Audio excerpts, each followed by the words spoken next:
That's right. Halfway through the week. Happy Wednesday. Just a dash with David and Ash. Yeah. Are you okay? I'm sincerely concerned. What's going on? It was just a rough night. It's like my first trimester all over again. Just got really sick all night and this morning, but you know. Not that kind of rough night. I don't know why my mind always goes there. So you're ill. Are you okay? Like what's been going on? Are you like just like stomach sickness? Just pregnancy. Pregnancy is crazy. It is not for the weak. I will tell you that. Now some people have a very easy pregnancy, but I don't know. A lot of people, you're just nauseous so much, and I'm just a couple weeks away from giving birth. So you would think all your nausea would be gone, but because pregnancy is so mysterious and crazy, there's all kinds of things that can happen to you, and because your uterus is growing at such a fast rate.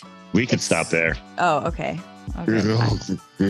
Yeah, all kinds of crazy stuff happens to you. My hips are getting weak. Like your bones actually soften and loosen getting ready for the baby. So it hurts so bad, just my hips, just to be alive. It's like so weird. So many things. I got a B in anatomy junior year of high school. So I don't pretend to know everything, despite my exemplary grades in anatomy. But you can't like throw up the baby, right? Like you can't like throw up the baby. Like the baby can only come out one way, or maybe two ways, I guess, through the stomach if they cut you open. But right, yes. You're not like gonna vomit and then like, oh wow, there's a baby. No, it feels like it. You may pee yourself when you vomit, but no baby. Pregnancy is the most beautiful thing in the world, right? You may pee yourself when you vomit. Yeah, I know. It's crazy. Well, let's get to the news because there's a lot going on. Right. And I hope you feel better. You just better not transmit that crap that you have through the Zoom. Thanks. I won't. I'll keep it all to myself. Lots to talk about. We have Spider-Man is open up about his alcohol addiction. We might actually push that until tomorrow because we have the boat jumping challenge from TikTok and Matthew McConaughey, if you want to begin there. Yes, Matthew McConaughey is allowing his 15-year-old son to go on social media for the first time for his 15th birthday. This is like a big deal for him. He's been wanting to go on for years. All of his friends are on, but Matthew and his wife have been very careful about this. It's really hard for teenagers on social media. I mean, people are killing themselves and it's just a lot of pressure for a teen. And so he's finally going to be on there. And Matthew says he has tried to instill a lot of values and make sure that he's responsible and all that good stuff. So good for him. Yay. Yeah, it's got to be a tough decision as a parent. I think 15 is a good age. I mean, I'm certainly no parent, and I really hope that I am one day. But yeah, there's a lot of, kids develop a lot of insecurities. There's a lot of bullying. But back when we were kids, we did that in person. Now, you would get a reprieve from it. You would get a break. You would be able to go home and be away from all that nonsense of growing up, which is essential. Yes. These days, it's 24/7. It's constantly on. And it's everywhere. It's everywhere. It's like, I mean, your entire school knows about stuff that's going on. It's not just like a couple friends spreading rumors. It's everyone, everywhere, forever online. It's scary. I do not. I envy you parents because I hear it's the most wonderful thing, most wonderful experience, most wonderful love in the world to have a child. Yes. But I don't envy trying to raise those kids in the world today because it's a mess out there. I know. I have some friends that are like, I'm not ever going to become a parent because of the way the world is right now. And I'm like, I agree. It's hard. The world is crazy, but God, you're missing out on so much love, and you can raise a person and teach them good values. We need more good people in the world. That's right. Yes. Preach, honey. Preach. Yeah. And when you're baking them, you could pee while you vomit. Yeah. By the way, Matthew McConaughey's book, it's funny you brought up Matthew McConaughey. I just finished his book Green Lights a couple of days ago, and it is phenomenal. I recommend it. Right? You read it? I didn't, so but good. Alex did. He's like, wow, it was so good. Oh my gosh, pick it. You're going to be so busy. I know the next couple months, next couple 18 years actually. Yeah, I don't have time to read. Let's get into this TikTok challenge, the boat jumping challenge, which has actually been going on since 2020, but it's come to light in the forefront of the headlines today because just in the state of Alabama, have died. Right, just in the past 6 months, 4 easily avoidable drowning deaths have occurred in the state of Alabama alone. Now, what is this challenge? It is stupid. I mean, in summation, it's stupid.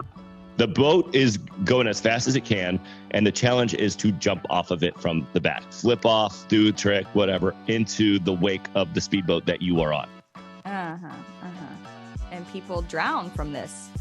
Because what? It's Drown. just so strong, right? You could get hit by another boat passing by. I mean, a number of risks happen. The risks far outweigh the reward here. I understand adrenaline and looking for that next thrill. And the thing about this is your death is being recorded. I mean, nobody ever jumps off there thinking, okay, I'm going to die. But you never know. Well, in February, a father of 3 young children didn't think that either. And his wife was recording. And he jumped. And now they got to live with that forever. Oh, my God. They have like, here goes daddy. And then that's it. Forever. Woo, heartbreaking. TikTok, man. TikTok, yeah.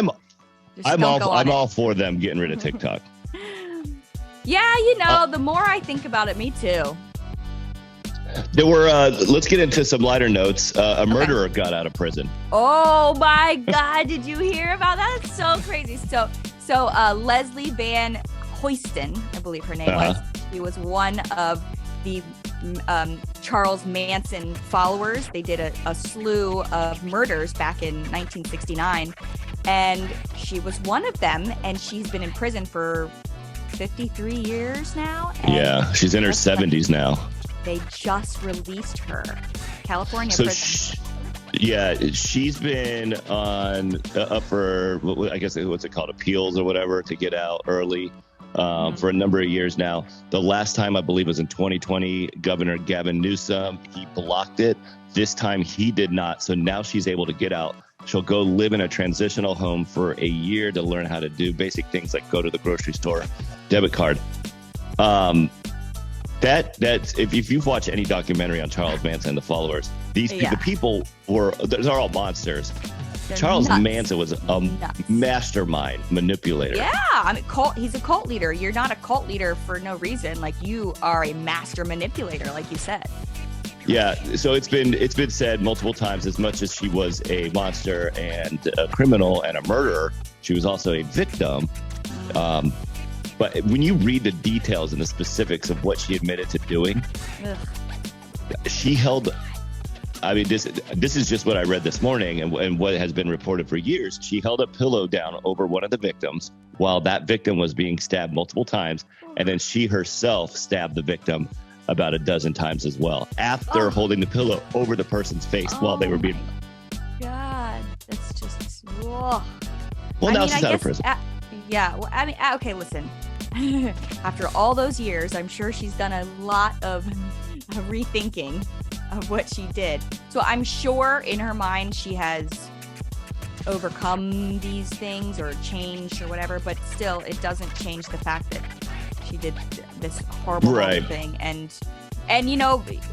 one decision you make in your life can change your entire life. So I don't think that she should have been released. Even at 70 something, it's like, no, you killed somebody. You took a life in like a really horrible way. It's a wild. I will. I'll revisit one of the documentaries just because it's such a crazy story. Wow. All right, now happier news. Okay, great. But I know you watched the All-Star game yesterday, the MLB All-Star game. Yes, that is what actually made me sick.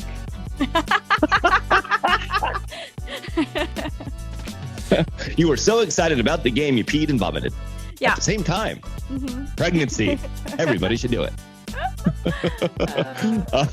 The National League has not won the All-Star game since 2012.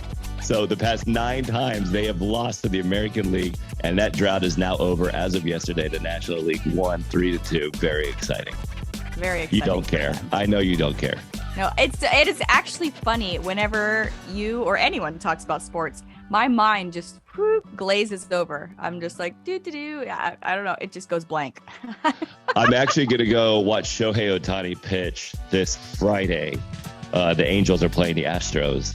And do you want to come? Maybe I could get you. One, I could use you because we'll get like front row access. Do we get handicap parking because of your pregnancy? Because you're so late in your pregnancy? I don't know. Maybe. And we could use you as a DD. I feel like you should come to the game with us this Friday. Okay. What about Mission Impossible? Is that something you care about, Tom Cruise? Yeah, sure. The franchise has been going on for 27 years. This is the 7th film, Mission Impossible, whatever the title is. It's out in theaters today, and just like the Barbie movie, critics are loving this film. It's 8.3 out of 10 rating right now. Oh, there was a Mission Impossible that came out recently, right? Like, I feel like they come out every 2 years. Okay. For the past 27 years, they've been coming out every 2 to 3 years. I haven't seen them, but I remember when the last one came out semi-recently, people were saying it was the best movie they've seen in 20 years. So I'm assuming they've done a great job, and I guess I should watch it.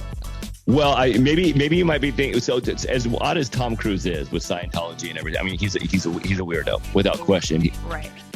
He's also an incredibly hardworking actor and very talented. So the last Top Gun movie, the sequel, was phenomenal. Everybody loved it. Top Gun, that's the one I was talking about, not Mission Impossible. I was talking about Top Gun. It's the same thing. Okay. It's Tom Cruise doing his own stunts, saving the world, and they just title it differently. Oh, okay.